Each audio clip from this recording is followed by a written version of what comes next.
கர்த்தருடைய பரிசுத்த நாமத்திற்கு மகிமை உண்டாவதாக. இந்த பலிபீடம் என்ற தலைப்பில் நாம் தியானித்து கொண்டிருக்கிறோம். இந்த நாளில் யாக்கோப்பு எதற்காக பலிபீடத்தை கட்டி கர்த்தரை தொழுது கொண்டான்? பல தொழுகை இருக்குது.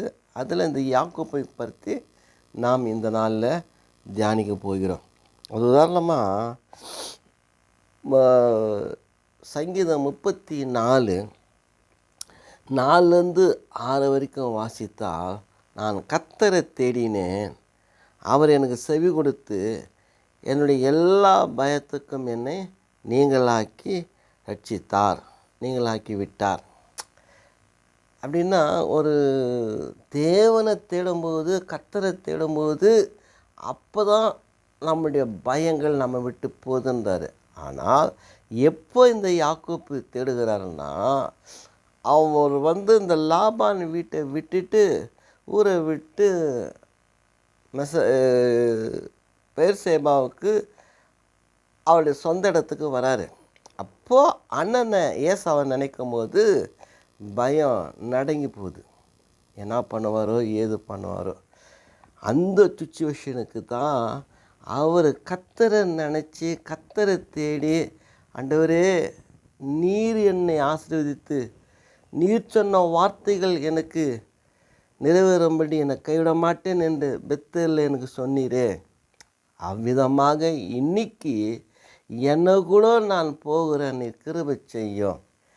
அவருடைய சகோதரனுக்கு பயந்து என்ன பண்ணிட்டார், தன்னுடைய வேலைக்காரங்க அவங்கக்கிட்ட மந்தையாக கொடுத்து, அப்புறமா அவருடைய மனைவிமார்களை அனுப்பி, அதுக்கு முன்னால் அந்த மனைவியினுடைய தோழிகளை அனுப்பி, கடைசியாக அந்த யாப்போக்கு ஆற்றை கடக்கும்பொழுது எல்லாத்தையும் அப்புறப்படுத்தி தேவ சமூகத்தில் ஜெபிக்கிறார். ஒரு ராவெல்லாம் அவர் ஜெபிக்கும்போது தேவன் சொல்கிறார், நீ போராடின மனுஷங்கிட்டையும் போராடி ஜெயித்த, தேவனிடத்திலையும் போராடி ஜெயித்த, இனி யாக்கோப்பு என்று இல்லாதபடிக்கு இஸ்ரவேலராக இருக்கட்டும். அப்படி அந்த வார்த்தையை கொடுத்து அவரை ஆசீர்வதித்து அனுப்புகிறார். அப்போ லாபானுக்கிட்டேருந்து வெளியே வரும்போது தன்னுடைய மனைவிமார்களை கூப்பிட்டு, உங்கள் அப்பா எனக்கு செய்த தீமையெல்லாம் நீங்கள் அறிஞ்சிருக்கிறீங்க. எனக்கு ஆண்டவர் என்று சொன்ன இடத்துல, எங்கள் தகப்பனார் உடைய பயபக்திக்குரிய அந்த ஆண்டவர் சொன்ன இடத்துல நான் பலி செலுத்தணும், கர்த்தரை தொழுகை செய்யணும். என்ன சொல்கிறாங்கன்னா, நீங்கள் என்ன சொன்னியோ நான் வரம்பான்னு எல்லாருமே ஒத்துழைப்பு கொடுத்துட்டாங்க. அப்படி தான் இவர் கடந்து வராரு. அப்படி வந்த சமயத்தில் தான் அந்த ஏசாவை அவர் சந்திக்கிறார். அப்போது ஏசாவை விசாரிச்சுட்டு போனவங்க, இந்த மாதிரி வந்துனுங்கிறாருப்பா, உங்களுடைய எஜமா அல்லது உங்களுடைய சகோதரன் யாக்கோப்பு வந்து கொண்டு இருக்கிறாருன்னு. ஐயோ வரட்டுமே, எத்தனையோ வருஷம் ஆச்சுன்னு அவரை தேடிக்கின்னு அவரும் வராரு. எதிர்கொண்டு ஒவ்வொருத்தரும் கட்டிப்பிடிச்சி அழுதாங்க. அப்போது யாக்கோப்புக்கு ஒரு எண்ணம். ஏன்னா அவருடைய தகப்பனார்கிட்ட ஏசா போல் நாடகம் பண்ணி அந்த ஆசீர்வாதத்தை அவர் வாங்கிட்டார். ஏஐ டெக்னாலஜியில் என்ன சொல்கிறாருன்னா, அண்ணன் தம்பி பிரிஞ்சு போவதற்கும் ஒரு குடும்பம் சீரழிஞ்சு போவதற்கும் அதை பட்டுச்சு போகிறதுக்கு என்ன காரணம்னா ரெபெக்காள் தான். அவங்க அந்த நாடகம் பண்ணி ஆசீர்வாதம் வாங்கிறதை விட்டுட்டு இருக்கலாம். யோசனை பண்ணி பார்த்தா அந்த ஆசீர்வாதம் ஏசா கிடைச்சாலாம் அவர் நல்ல விடிஞ்சிருக்க மாட்டார், விருத்திக்கும் வந்திருக்க மாட்டார். ஒரு குறிப்பிட்ட எல்லையில் தான் வச்சுப்பார். ஏன்னா கர்த்தர் ஏசாவை வெறுத்தார், யாக்கோப்பை நேசித்தார். அதனால் ஒருத்தருடைய ஆசீர்வாதத்தை அபகரித்து கொடுத்தார் என்பதற்கு பொருள் அல்ல.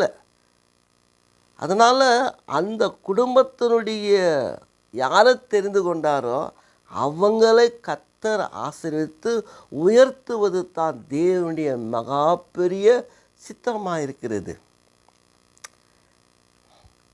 ஏமாற்றுறதுனால இல்லை. அதான் சொல்கிறார் அந்த இதில் சொல்கிறாரு, நீ மனுஷனையும் போராடி ஜெயித்தாய், தேவனையும் போராடி ஜெயித்தாய். அப்போ அங்கே ஒரு பரீட்சை அந்த யாக்கோப்பு கிடைக்குது. தேவன் கூட போராடி மேற்கொண்டதுனால தான் அவரை ஆசீர்வதிக்கிறார். யாக்கோப்புக்கிட்ட வாங்கின இது மன்னிக்கணும், ஏசாக்கிட்ட போக வேண்டியதை நம்ம அடைஞ்சிட்டோம்ன்றது அது தப்பான அபிப்பிராயம். மல்லிகெல்லாம் சொல்கிறான், நான் யாக்கோப்பை தான் நேசித்தேன், அதனால் இப்படி வராது. தேவ சமூகத்தில் தேவனுடைய மகிமை பிரசன்னம், சர்வ வல்லவர். ஆபிரகாமுக்கு தரிசனத்தை கொடுக்கும்போது அவர் சர்வ வல்லவர்னு தான் சொல்கிறார், எல்லாவற்றையும் செய்யக்கூடிய சக்தி வாய்ந்தவர்.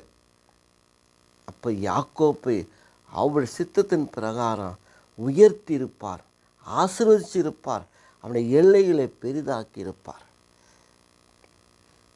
எப்படியோ அந்த ஆசீர்வாதத்தை வாங்கினதுனால அவர் சொல்கிறாரு, அந்த பெத்தல் என்ற இடத்துல தலை சாய்ச்சி படுக்கும் பொழுது சொல்கிறாரு, நான் உன்னை கைவிட மாட்டேன். ரெண்டாவது நான் சொன்ன வார்த்தைகள் நிறைவேற வரைக்கும் உன்னை கைவிட மாட்டேன்றார்.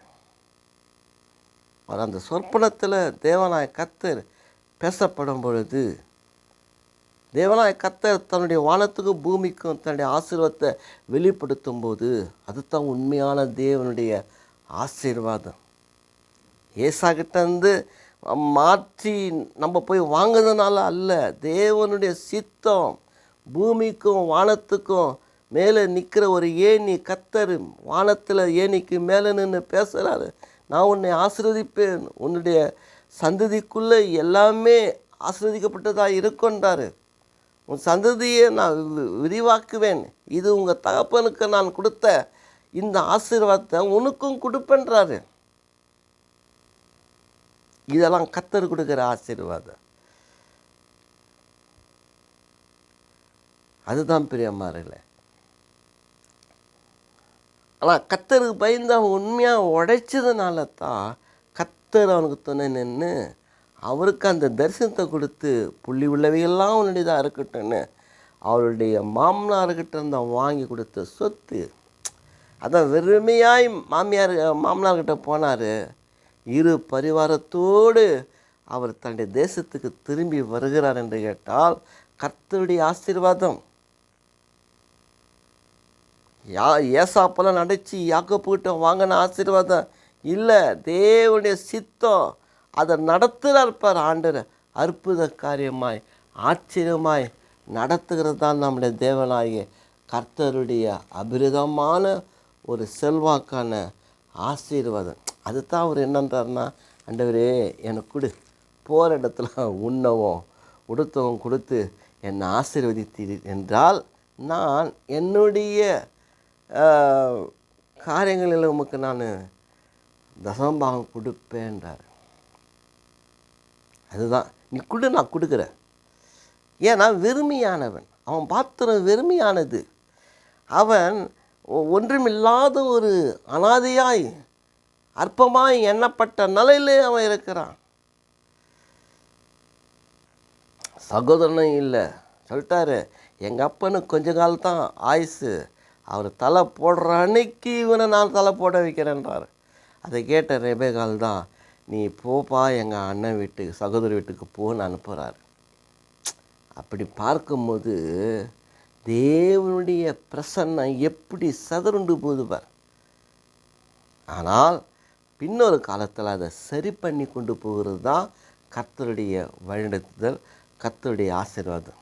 உதாரணமாக ஆபிரகாமுடைய குடும்பத்தில் கூட சாராளுடைய ஏவுதலினால அவருடைய அடிமை பெண்ணாகிய ஆகாரை சேர்த்துக்கிட்டார். அதனால் அந்த குடும்பத்துடைய விளைவு ரெண்டாய் பிழைந்து போனது. ஒரு அமைதி விட்டுடுது. நான் உன் சந்ததியை ஆசீர்வதிக்கிறேன்னு சொல்லிட்டாருன்னா அந்த சந்ததிக்குள்ளே தான் அந்த ஆசீர்வாதம் கிடைக்கும். ஆனால் அப்பப்போ சொல்கிறாரு, எலியாசர் உன் சந்ததி கிடையாது, இஸ்மவேல் உன் சந்ததி கிடையாது, உன்னுடைய மனைவி இடத்துல பிறகுத்தான் உன்னுடைய சந்ததின்றார். ஐயோ எங்கய்யா, சாராலே நகைப்பு கொண்டு நகைச்சாருன்னா வயசாயிடுச்சு, சக்தி இல்லை. ஆனால் சர்வ வல்லவர் ஒரு பெரிய காரியங்களை செய்ததுனால அவங்க கர்ப்பம் தரிக்கிறாங்க. தேவனால் கூடாத காரியம் ஒன்றுமே இல்லைன்னு சொல்லி ஒரு கன்னி மரியாளத்தில் தேவனால் எல்லாம் கூடும் உமக்கு அடிமை என்று சொன்னதுனால தான் கன்னி மரியாள் கர்ப்பம் அடைந்தாங்க. அதுதான் இந்த இடத்துல அவர் சொல்லுகிறார். அப்போ அந்த குடும்பம் எப்படி இது நல்ல கௌரவமான குடும்பம் தான்.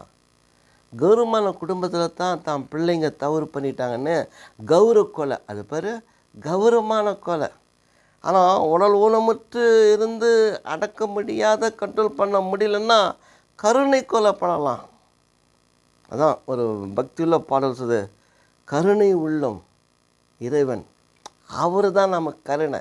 ஆனால் மனுஷனுடைய கருணை கொலை பண்ணக்கூடியது தான், வேறு ஒன்றும் இல்லை, கௌரவ கொலை. ஏன்னா அதை ஒன்றும் பண்ண முடியல. ஆனால் தவறு செய்தவனுக்கு கருணை கொலையை கொடுக்குறாங்க, பெற்றோரை கொடுத்துட்றாங்கப்பா. பெற்று வளர்த்து என்ன இப்போ தான் அவங்க பெற்றோருங்க தப்பு செய்யாதபடிக்கு ரொம்ப உத்தம ரொம்ப நேர்மையாக வாழ்ந்தவங்க மாதிரி நட்டைக்கிறாங்க. சில ஜாதி கொள்கைலாம் அப்படி தான் இருக்குது. தன்னை நினைக்கணும் நாம் யாருன்ட்டு, அது நினச்சா அப்படி நமக்கு வராது. அதனால தான் அந்த அடிமை பெண்ணாகிய ஆகார் நிமித்தம் பிளவுபட்டு போச்சு.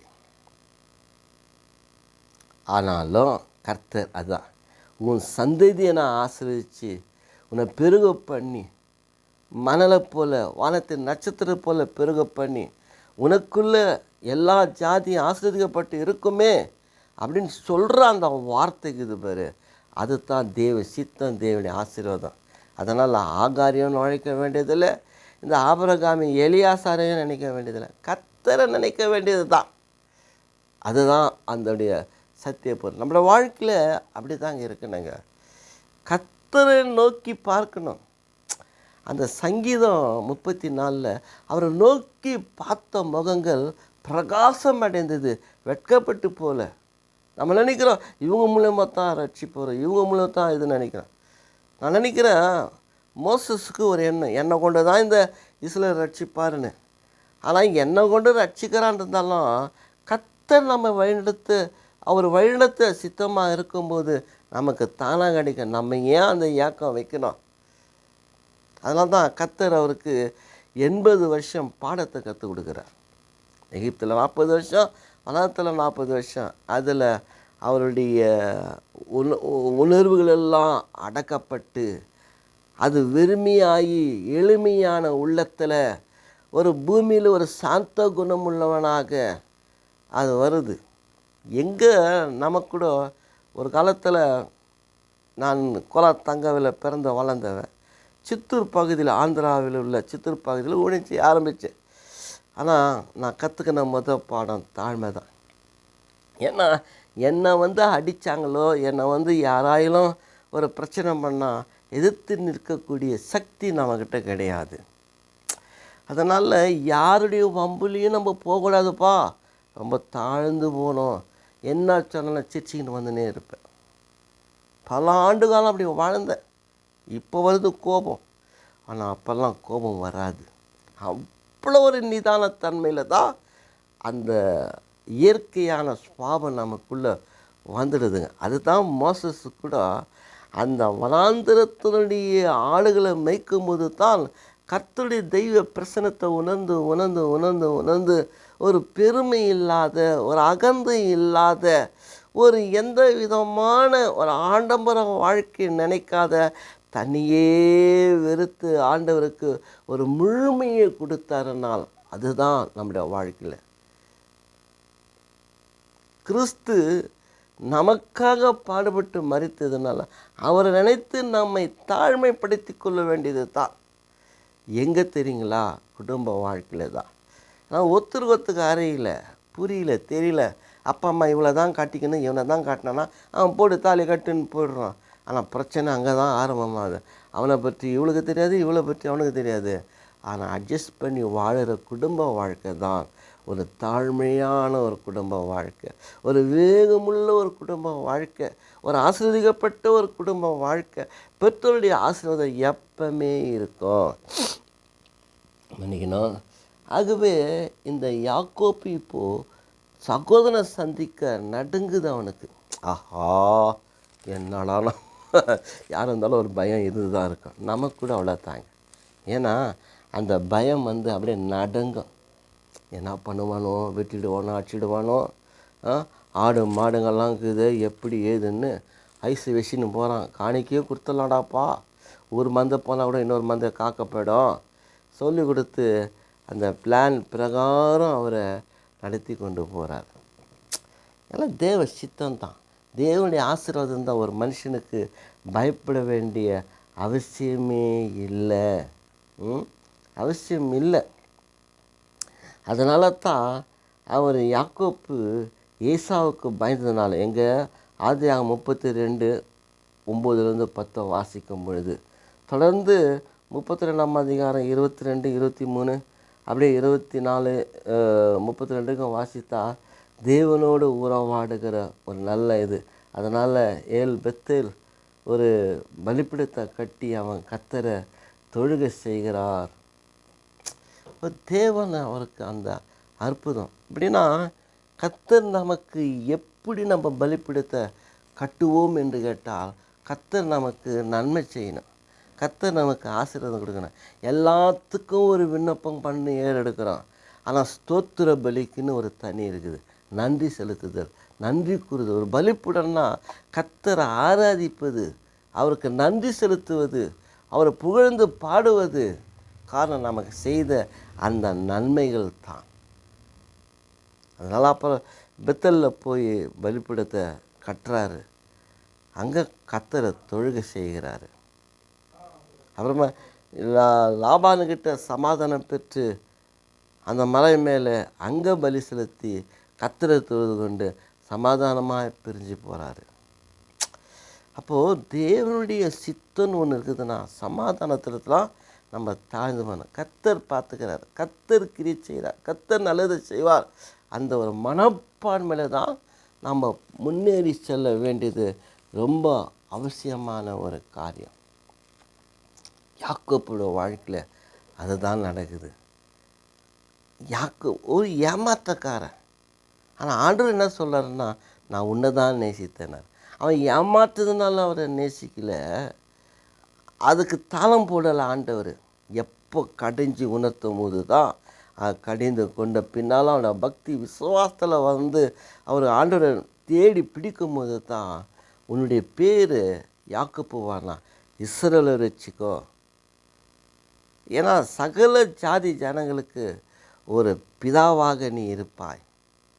அதனால்தான் அவருடைய சொல்கிறாரு, நம்முடைய ஆண்டவர் சொல்கிறாரு, நான் ஆபிரகாமின் தேவன், ஈசாக்கின் தேவன்.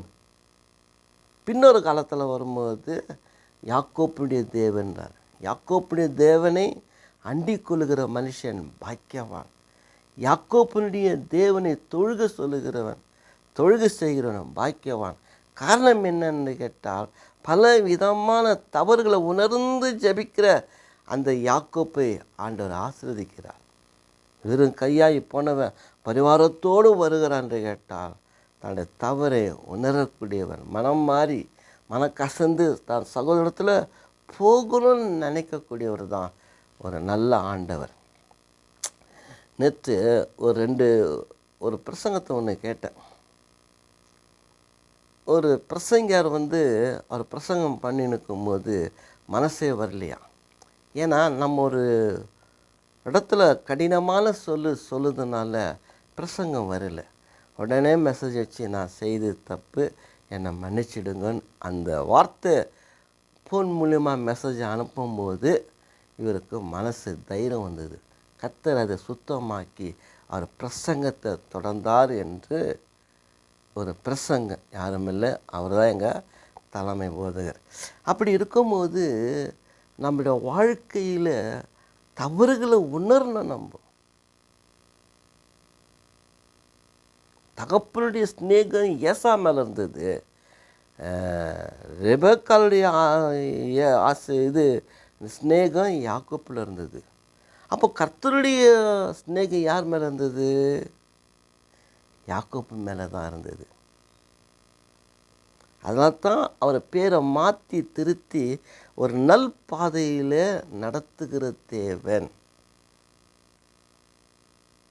அதனால தான் மோசே சொல்ல, அநித்தியமான எகிப்தின் சந்தோஷத்தை காட்டிலும் இந்த தேவனுடைய பிள்ளைகளுடைய உபத்திரத்தை அனுபவிக்கிறதே எனக்கு மேலுன்றார். அப்போ எங்கே கற்றுக்கினாரு? அந்த 40 வருஷம் அந்த வனத்தில் ஆடுகளை மேய்க்கும் போது தான் அங்கே லெசன் வந்தது அவருக்கு. அதனால தான் கர்த்தர் பார்த்தா, ஓ ஐயா தன்னை தாழ்த்திக்கிட்டாராப்பா, வெறுமையாக்கிட்டாரு, இப்போ தான் அவரை பிடிக்கணும்னு அவருக்கு அந்த தரிசனத்தை கொடுத்து நீ எகிப்துக்கு போன்றார்.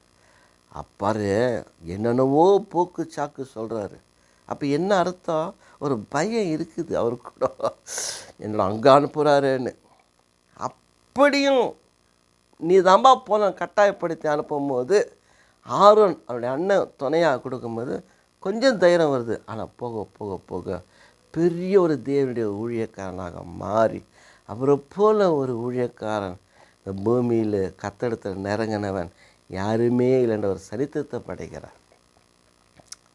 அதுபோல் இந்த யாக்கோப்புடைய வாழ்க்கையில் போராட்டம் பண்ணுறார். அவனுடைய சரீரத்தை தொடர்கிற அளவுக்கு கர்த்தர் விடலை. எப்போதும் விடுப்பான் என்ன, இல்லை என்ன ஆசீர்வதியும் போது தான் அவர் சரீரத்தை தொடுகிறாரு. அவன் உடம்பு சிலுத்து போகுது, நொண்டி நொண்டி நடந்து அவன் தன்னுடைய குடும்பத்தோடுகிட்ட போகிறான். தேவன் தொடுகிறார்ப்பா. சில சமயத்தில் ஒரு காலத்தில் ஒரு நேரத்தில் நல்லா ஜாம் பண்ணி தூங்கிடுவேன். ஒரே ஒரு விரலை ஆண்டவர் என்னை தொடுவார். துச்சி முச்சி எழுந்துக்குவேன். என்னடான்னா ஜாம் பண்ணி தூங்கிட்டுக்கிறேன்னு கொஞ்ச நேரம் திரும்பி ஜாம் பண்ணுவேன். எத்தனையோ முறை அந்த அனுபவம் ஆரம்ப கால கிறிஸ்தவ வாழ்க்கையில் நான் சொல்கிறது.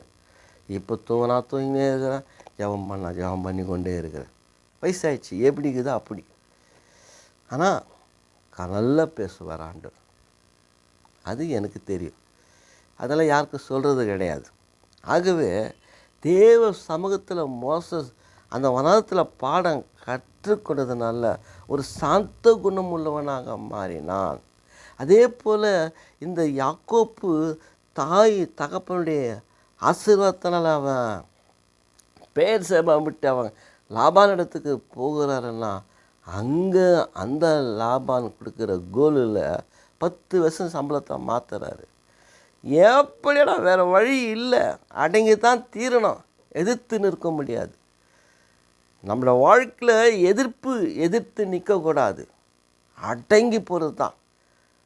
நீ என் இடத்துல அடங்கிரு, என்னோட பலத்த கரத்தில் அடங்கிரு, ஏற்ற காலத்தில் நான் உன்னை உயர்த்துகிறேன், அதுக்கு நீ அடங்கிரு, தேவ சமத்தில் காத்திரு, தன்னை தாழ்மைப்படுத்திக்கோ, தன்னை ஒடுக்கிக்கோ, தன்னுடைய வெறுமையை ஆக்கிக்கோ. தேவ சமூகத்தில் நீங்கள் நினச்சி தேவனுக்காக அப்படியே தாழ்மைப்படும் போது தாழ்ந்தவனை கர்த்தர் உயர்த்துகிறார். அதான் அந்த யாக்கோப்பு. அவரும் பலிபீடம் கட்டி கர்த்தரை தொழுகை செய்கிறார். என்ன ஒரு ஆசீர்வாதம் பிரியமானவர்களே.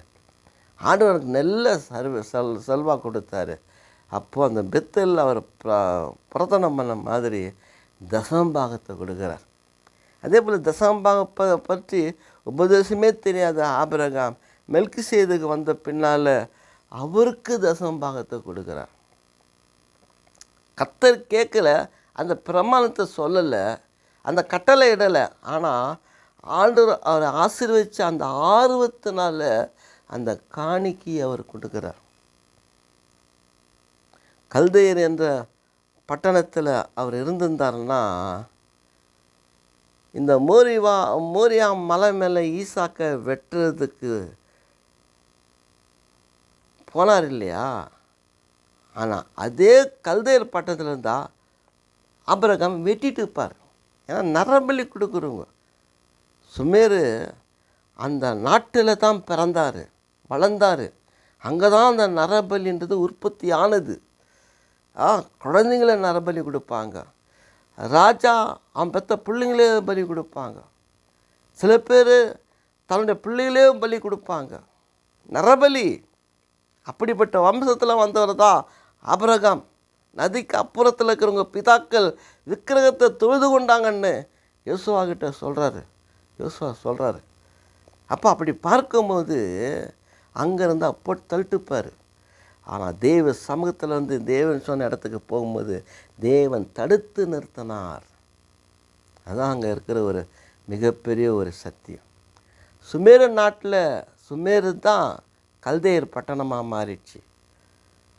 அந்த ஊர் என்ற பட்டணத்தில் தான் சுக்ராத் என்றதான ஒரு நரபலி கொடுக்கக்கூடிய ஒரு பலிப்பிடம் கட்டப்பட்டது. அப்படின்னா உயர்ந்த மலை மேலே ஏறி போய் கொடுக்குற மாதிரி உயர்ந்த மேட்டில் அந்த படிக்கட்டு பல படிக்கட்டில் ஏறி அங்கே போய் பலி செலுத்தணும்.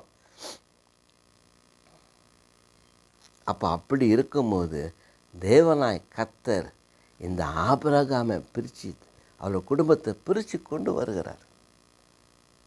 ஆனால் கடைசியில் அவர் பிறந்து சுமேரு நாட்டு அந்த மெசொப்பொத்தாமியாவில் அவருக்கு பின்னெல்லாம் அக்காடியர், அதாவது அகாத்தியன், அவங்க வந்து ஆட்சி புரியுறாங்க. அதுக்கு பின்னால் எமோரியர் வராங்க. இந்த 3 பேர் தான் இந்த மெசொப்பொத்தாமியாவை ஆட்சி புரியுறாங்க. ஆனால் அந்த ஆபிரகாமுடைய சந்ததி இந்த எமோரியருடைய சந்ததியில் தான் அந்த லிஸ்ட்டு வருது. சென்சஸ் கணக்கு அங்கே தான் வருது. பிறக்கிறது ஒரு இடம், ஒரு வகுப்பத்தில் பிறந்து வராரு. ஆனால் சென்சஸில் எமோரியர் சென்சஸில் வராருன்னு ஒரு சரித்திரம். அப்படி இருக்கும்போது மன்னிக்கணும், தேவனாய் கர்த்தர் நம்மை ஆசீர்வதிக்கிறவர். இந்த உலகத்தை தேவன் நேசிக்கவில்லை, கர்த்தருடைய பிள்ளைகளாக்கிய உங்களையும் என்னையும் தான் நேசிக்கிறார். காரணம் என்ன? நமக்காக கர்த்தராய் இயேசு கிறிஸ்து என்னைக்கு சிலுவையில் பாடுபட்டு மரித்து உயிர்த்தெழுந்தாரோ அதில் இருந்து நம்மை தேவன் நேசிக்கிறார். இம்மானுவேலராய் பிறந்த தேவன் நம்மோடு கூட இருக்கவே இந்த உலகத்துக்கு வந்தார். நான் மரித்தேன், ஆனால் நான் சதா காலம் உங்களோடவே கூட இருக்கிறேன்றார். என்ன விஷயம்? நம்ம அதிகமாக நேசிக்கிற கர்த்தருடைய பிள்ளைகளாக இருக்கிறோம். நம்ம மேலே மிகுந்த அன்பை காட்டக்கூடியவராக நம்ம நேசிக்கக்கூடியவராக இருக்கிறார். நம்ம சேர்த்து அரவணைத்து ஆதரிக்கக்கூடிய ஒரு கர்த்தர் அவர் தான். நரபலியை விரும்பாத ஆண்டவர் அவரே தன்னை சிலுவையில் ஒரு நரபலியாய் மாற்றி கொண்டார். அதனால் இனி நரபலி இல்லை, தேவாலயம் இல்லை, தேவனுடைய சமூகமெல்லாம் இல்லை, எல்லாம் நீங்கி விட்டது. பழைய ஏற்பாட்டு காலம். புதிய ஏற்பாட்டில் எந்த பலியுமே இல்லை. கர்த்தர் சமூகத்தில் நம்மை தாழ்த்தி ஒப்பு கொடுப்பதே பலி. அதை ரோமர் 12:1 வாசித்தால் ஜீவபலியாய் ஒப்பு கொடுத்து கர்த்தரை ஆராதனை பண்ணுங்கன்றாரு. அதுதான் நம்முடைய வாழ்க்கையில் அவரை சேவித்து அவரையே தொழுகொள்ள வேண்டும். அவரால் என்று வேறு ஒருவராலும் நமக்கு ரட்சிப்பு இல்லை. அது எடுத்துக்காட்டாகத்தான் இந்த யாக்கோப்பு அவருடைய பயபக்திக்குரிய தகப்பனாகிய ஈசாக்கனுடைய ஆண்டவர் மேலே விசுவாசத்தை வச்சார். அவருடைய தகப்பனாகிய ஆபிரகாமின் மேலே விசுவாசம் வச்சார். அதனால் கர்த்தரை கெட்டியாக பிடிச்சி, கர்த்தாவே நீர் என்னை ஆசீர்வதியும், என்னை விட்டு நான் போக மாட்டேன், போதும் பொழுது வந்துச்சு, இல்லை என்னை ஆசீர்வதி. ஒரு உறுதியான மனப்பான்மையில் தான் கர்த்தரிடத்தில் அந்த ஆசீர்வாதத்தை வாங்கினார். அதனால்தான் நான் ஏசாவை வெறுத்தேன், யாக்கோப்பை நேசித்தேன். அப்படின்னா என்ன அதில் அர்த்தம்னா, ஏசா தகப்பனுக்கும் பயப்படுற குடும்பத்துக்கு பயப்படாதவன், கர்த்தரையும் தேடாத நினைக்காத ஒரு மனிதன். ஆனால் இவரோ தாய் தகப்பனுக்கும் அடங்கி போவார், கர்த்தருக்கும் பயந்து நடக்கக்கூடிய ஒரு பயபக்திக்குரிய ஒரு மனிதனாக இந்த யாக்கோப்பு மாறிவிட்டார். வாலிப வயசில் எப்படி எப்படி ஆட்டம் ஆடி என்னெல்லாம் பண்ணியிருக்கலாம். ஆனால் வளர வளர வளர தன்னை ஒடுக்கிட்டார், தன்னை வெறுமையாக்கிட்டார், தன்னை ஒன்றும் இல்லாமல் ஆக்கிட்டார். நம்ம தாய் தகப்பங்கிட்ட போகிறோம், இந்த அண்ணன் ஒரு பிரச்சனையே இவர் நினைச்சார். ஆனால் கர்த்தர் கொடுக்குற ஆசீர்வாதம், நம்ம ஏமாற்றுறதுனால தான் ஆசீர்வாதம் இல்லை, கர்த்தர் கொடுக்குற ஒரு ஆசீர்வாதம். வெறுமையாக போனவன் இரு பரிவாரத்தோடு திரும்பி வருகிறாருன்னா கர்த்தர்ப்பா, கர்த்தர் கர்த்தர் கர்த்தர் நம்மையும் கைவிட மாட்டார். நம்மளோட வாழ்க்கையிலே நமக்குள்ள ஒரு பலிபீடத்தை கட்டி கர்த்தரை தொழுகை செய்கிறோம் என்று கேட்டால், நம்மையே ஒரு காணிக்கையாய், நம்மையே ஒரு பலிபீடமாய், நம்மையே தேவ சமூகத்தில் ஒப்பு கொடுத்து அவரையே தொழுது அவரையே சேவிக்கக்கூடிய ஒரு பக்தர்களாக நாம் மாற வேண்டியது நம்முடைய கடமை. கர்த்தர் நம்மை ஆசீர்வதிப்பாராக. ஆமேன், ஆமேன்.